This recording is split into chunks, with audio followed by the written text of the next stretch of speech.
नमस्कार, आप देख रहे हैं जगत क्रांति टीवी और मैं हूं आपके साथ ज्योति कनौजिया। चलिए नजर डालते हैं खबर की ओर। हरियाणा प्रदेश में आज दूसरे दिन भी अध्यापक पात्रता परीक्षा शांतिपूर्ण व पारदर्शी तरीके से संचालित हुई। दूसरे दिन आयोजित परीक्षा में 2,15,000 परीक्षार्थियों ने परीक्षा में हिस्सा लिया। प्रातःकालीन पारी के लिए 504 परीक्षा केंद्रों पर परीक्षार्थियों ने परीक्षा दी। प्रातःकालीन पारी में परीक्षार्थियों ने टीजीटी अध्यापक बनने के लिए परीक्षा दी। Board chairman doctor VP Yadav व बोर्ड सेक्रेटरी कृष्ण कुमार ने बताया कि पहले दिन की एस्टेट परीक्षाएं प्रदेश के सभी जिला उपायुक्त व जिला प्रशासन के द्वारा बेहतरीन तरीके से संचालित करवाई गई। पहले दिन की परीक्षाओं में एक भी यूएमसी केस नहीं बनाया गया। उन्होंने कहा कि आज दूसरे दिन की परीक्षाओं के लिए प्रातःकालीन पारी के लिए 504 तथा सायंकालीन पारी की टीआरटी की परीक्षा के लिए 215 परीक्षा केंद्रों पर परीक्षा ली गई। इसके लिए 152 उड़न दस्ते परीक्षा केंद्रों की जांच कर रहे हैं। उन्होंने बताया कि परीक्षाओं को मर्यादा व सूचिता कायम रहे, इसके लिए हरियाणा विद्यालय शिक्षा बोर्ड के भिवानी स्थित मुख्यालय पर hitech command and control monitoring system लगाया गया है, जिसके माध्यम से 44 एलसीडी स्क्रीनों पर प्रदेश के हर परीक्षा केंद्र व परीक्षा कक्ष की लाइव वीडियो तस्वीरें बोर्ड मुख्यालय में सीधी देखी गई। ऑनलाइन मॉनिटरिंग के दौरान कोई भी परीक्षार्थी परीक्षा के नियमों का उल्लंघन करता पाया जाता है तो उस पर यूएमसी केस दर्ज किए जाने का प्रावधान है। बोर्ड चेयरमैन व सचिव ने कहा कि परीक्षाएं शुरू होने से पहले एस्टेट परीक्षार्थियों को मेटल डिटेक्टर से उसके बाद बायोमेट्रिक हाजिरी लगाने के बाद ही परीक्षा की इजाजत दी गई है तथा सीसीटीवी की नजरों में परीक्षाओं का आयोजन हुआ। उन्होंने कहा कि यह बेहतर प्रशासनिक प्रबंधन का ही परिणाम है कि 3 दिसंबर को हुई एस्टेट परीक्षा में कोई भी यूएमसी दर्ज नहीं हुई। बोर्ड द्वारा इस बात का बेहतर तरीके से प्रचार किया गया था कि परीक्षा के हर कक्ष की मॉनिटरिंग ऑनलाइन माध्यम से की जा रही है। इसी का परिणाम है कि परीक्षाओं की सूचिता भंग नहीं हुई है।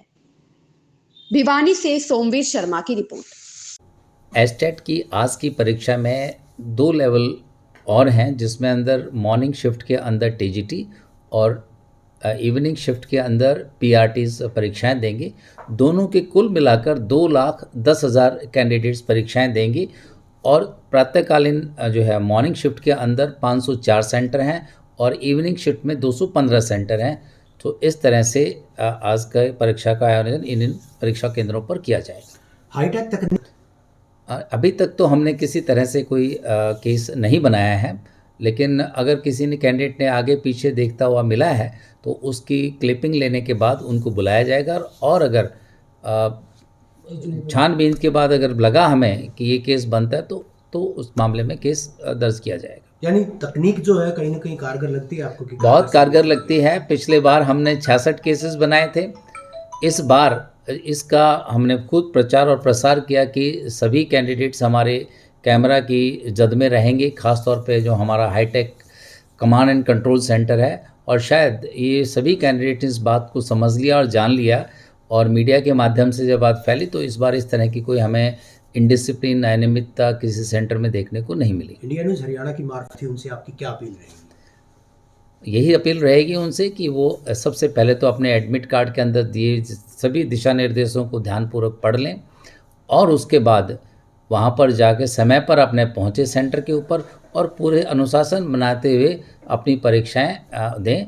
मैं सभी को इस परीक्षा के लिए अग्रिम बधाई देता हूँ, शुभकामनाएं देता हूँ। हर स्टेट की परीक्षा के दौरान हमने पुख्ता इंतज़ाम किए हैं ताकि इसको सभी अच्छी तरह और सभी डिसिप्लिन सिस्टम से परीक्षाएं आयोजित हो सकें। इसके लिए जैसे ही कैंडिडेट अंदर जाएंगे तो सबसे पहले उनके मेटल डिटेक्टर से उनकी फ्रिस्किंग की जाएगी, फिर उसके बाद उनका बायोमेट्रिक किया जाएगा और हर कमरे के अंदर हमने सीसीटीवी कैमरा से उन पर निगरानी रखी जाएगी। बोर्ड की तरफ से ऑब्जर्वर मौजूद हैं और इस तरह से भी उपायुक्त महोदय की तरफ से भी प्रशासन की तरफ से भी एक ऑब्जर्वर वहाँ मौजूद है। 172 फ्लाइंग स्क्वाड हमने ऑलरेडी बनाए हुए हैं।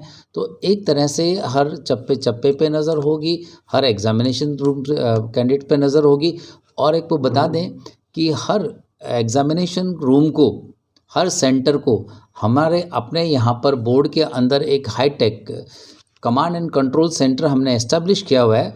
उस सेंटर के ज़रिए सीधी ऑनलाइन कैमरास लगे हुए हैं और हम हर कैंडिडेट पर एग्जामिनेशन पर हमारी नज़र है, तो किसी तरह की कोई अनियमितता होने की कोई गुंजाइश हमने छोड़ी नहीं है।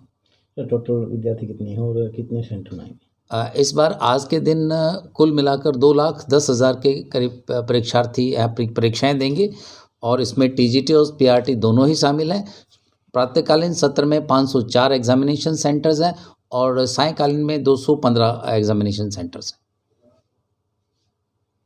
सर कोई अब तक के यूएमसी केस वगैरह कोई नहीं, अभी तक तो कोई यूएमसी केस बन नहीं पाया है। कारण हमने देखा हर जगह बड़े ही सुचारू ढंग से और अनुशासित रूप से परीक्षार्थी सभी परीक्षाएं दे रहे हैं अपनी।